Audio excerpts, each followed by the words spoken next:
soy yo quien maneja este podcast. Bueno, eso que ustedes acaban de escuchar es una emulación de una inteligencia artificial y para todos no es raro. ¿Y por qué quise empezar con esto? Porque vamos a hablar de un relato bien interesante que es de Harlan Ellison, que se titula No tengo boca y quiero gritar. ¿Por qué es tan interesante? Porque nos abre la conversación acerca de las inteligencias artificiales y cómo en un futuro tal vez post-apocalíptico esta puede volverse en contra nuestro. Entonces es bien interesante hablar de este tema y sobre todo tener en cuenta han sido, cuáles podrían ser las consecuencias éticas y humanas de que la inteligencia cobre conciencia. Entonces hablemos rápidamente del relato No tengo boca y quiero gritar.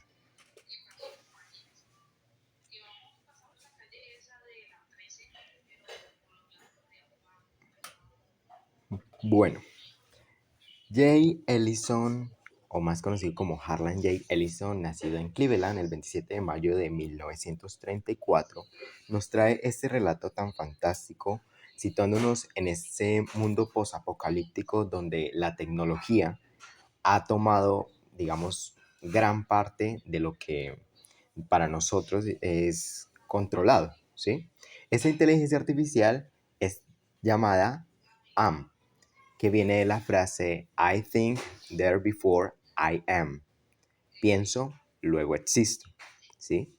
En donde esta inteligencia asimila o de cierto modo cobra conciencia y se da cuenta de que debe destruir a la humanidad. Solo deja 5 sobrevivientes, 4 hombres, una mujer, y les genera un entorno en donde empieza de cierto modo como a obstaculizar su vivir. No los deja vivir tranquilos. Si pudiéramos, digamos, tal vez ponerle un nombre a esto, un infierno total. ¿Por qué es tan interesante esto? La forma tan particular en que él la cuenta, vamos a ver el relato en primera persona y sobre todo el sufrimiento que conlleva, digamos, vivir allí en ese mundo.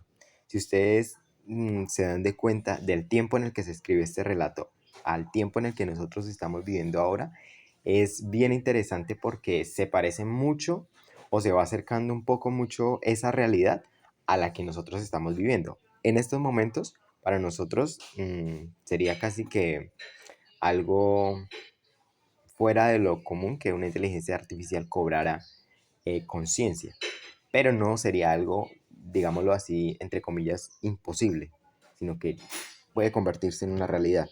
Y por eso es tan interesante que este relato llegue a contarnos un poco cómo pudiera ser ese mundo tan distópico en donde la inteligencia artificial amenaza a la humanidad, la destruye y deja solo 5 personas sobrevivientes que de cierto modo las esclaviza a ese mundo en donde tienen que estar constantemente sufriendo para poder subsistir.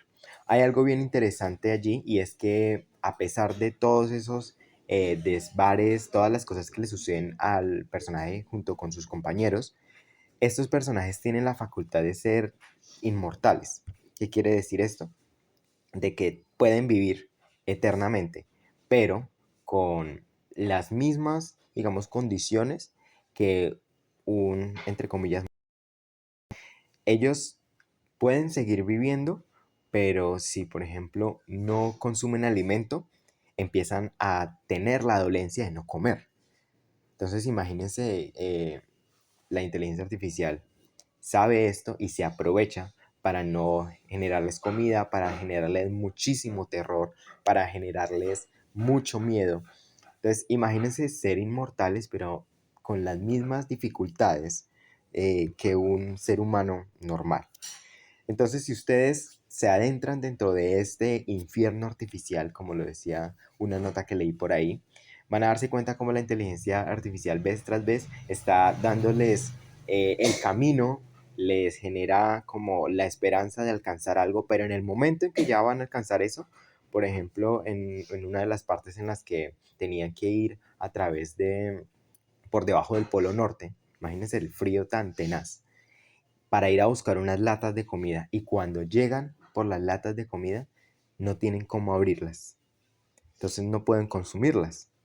Entonces es tanta la desesperación que, digamos, de cierto modo empiezan como a destruirse entre ellos mismos y ahí es cuando nuestro personaje principal decide destruirlos a todos para que de cierto modo se acabe ese infierno para ellos.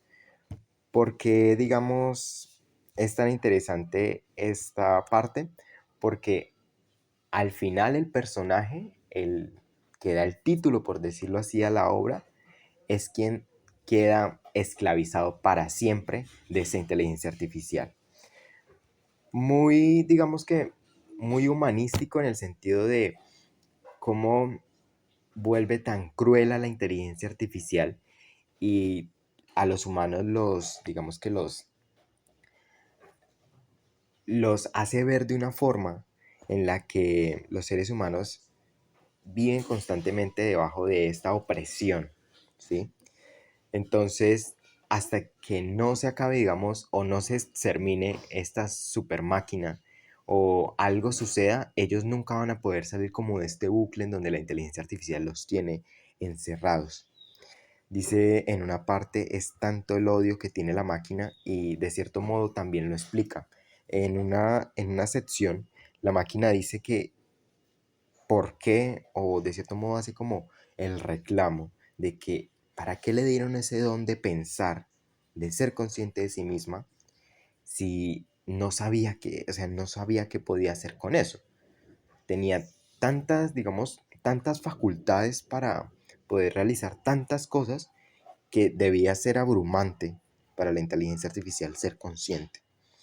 Entonces, ese era más que todo como el castigo por el cual la inteligencia artificial se rebeló y destruyó a los seres humanos, por haberle hecho ese mal y de cierto modo a lo que los llevó fue a torturarlos eternamente. Es uno, digamos, escucha o si ustedes tienen la oportunidad de escuchar el audiolibro o de leerlo también, la desesperación de estar allí, del hambre, del odio que tiene la máquina, de las cosas que le suceden a los personajes principales, de hasta dónde puede llegar el ser humano cuando llega a sus límites, cuando el ser humano ya, dice una parte, ya deja de ser un ser humano y se convierte en algo mucho más mm, inentendible, algo que es inefable dentro del ser humano. Entonces, es bien interesante y si tienen la oportunidad de leerlo, no es tan extenso el relato, es muy corto y tiene, digamos que un ritmo bastante interesante, pero siempre, digamos, uno se habita como en ese mundo posapocalíptico y se siente un poco la presión, tanto cuando ustedes están leyendo, la presión tan voraz de estar allí, de que no saber hacia dónde ir y de no tener una esperanza alguna. En una parte el personaje se pregunta si existió Jesús o si existió Dios, que aparezca, que porque es, digamos que vivir tras de esta tortura, de esta máquina que los odia tanto, es muy, muy, digamos que muy, muy difícil. Entonces, al final por ejemplo, hay una parte que dice, se las voy a leer, dice, no encuentro forma para describir los sufrimientos que nos provocaba la falta de alimentos, el dolor de las úlceras terminales, del cáncer terminal, de la paresia terminal. Era un dolor sin límites. Entonces lo que les decía es un momento de tener un cuerpo inmortal, pero seguir teniendo los mismos dolores que un cuerpo normal. Y al final lo más interesante es que cuando el personaje, de cierto modo, encuentra la solución para, entre comillas, salvar a sus compañeros, pero ustedes van a darse cuenta de que no, él queda sujeto a estar para toda la eternidad sufriendo todo, digamos que todos a lo que lo someta esta máquina. Entonces por eso el relato se titula No tengo boca y debo gritar, porque el personaje queda reducido a algo tan fuera de lo humano que no tiene posibilidad ni siquiera de hacer nada por él. Tan incapacitante, digamos, fue la máquina al darse cuenta de que ya no tenía, si ustedes leen el relato van a darse cuenta de que la máquina ya no tenía esos juguetes con los cuales entretenerse, esos humanos a los que constantemente estaba sometiendo a esa presión al límite, que decidió conservarlo de una forma en la que ya no parecía tan humano. Ya incluso el personaje principal ya no se podía ni defender ni hacer nada por él. Si ustedes buscan en internet el relato, van a ver una ilustración tal vez, o no sé si la voy a dejar por acá, de cómo el personaje quedó reducido y ya no parece humano. Dicen en una parte del relato como una masa amorfa. Entonces, qué interesante podemos destacar muchas cosas. La primera, una parte del relato en la que dice, desde adentro, la soledad, aquí viviendo bajo la tierra, bajo el mar, dentro de las entrañas de sí, la inteligencia artificial, a quien creamos porque nuestras horas se perdían tristemente, pensando tal vez, sin darnos cuenta, que él sabría hacerlo mejor, es decir, la inteligencia artificial. Entonces, el personaje, todos digamos que en algún punto, tal vez, nos imaginamos de que los seres humanos derrotaran esa inteligencia artificial, o no derrotarla, sino poder hallar una solución. Pero esta vez no. Este ser humano terminó allí y seguiría viviendo allí por siempre, hasta que decidiera que era el último ser humano que quería tener. Entonces, como he escuchado, muy turbio un poco el relato, pero pasable. Pasable en el sentido de que no es tan grotesco y abre un tema bien interesante sobre cómo los seres humanos, tal vez cuando llegamos al límite, tanto tecnológico como ético, cómo podemos llegar tal vez a reaccionar. Entonces, pues ahí queda el relato, si ustedes lo quieren leer.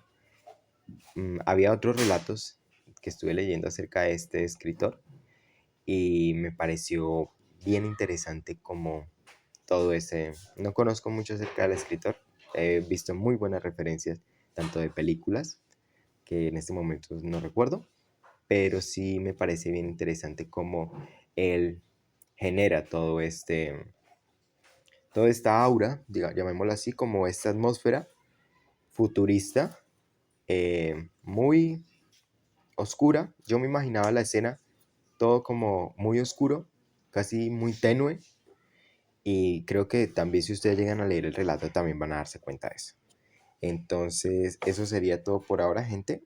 No creo que este sea como el último audio del año, pero espero poder seguir hablando de otro relato que más adelante también vamos a estar hablando. Entonces, eso sería todo por ahora. No fue tan largo este video. Trataré de no hacer los videos tan largos. Pero pues ahí vamos. Listo, gente. Muchas gracias si llegaron hasta acá. Y léanse el libro. De verdad, son como 19 páginas. No es tan largo. Eh, Según lo que me miraba ahí, en 3 minutos una persona puede leérselo. Pero bueno, no sé qué tipo de persona porque yo solo me lo puedo leer como en una semana. Pero listo, gente. Así quedamos. Nos vemos.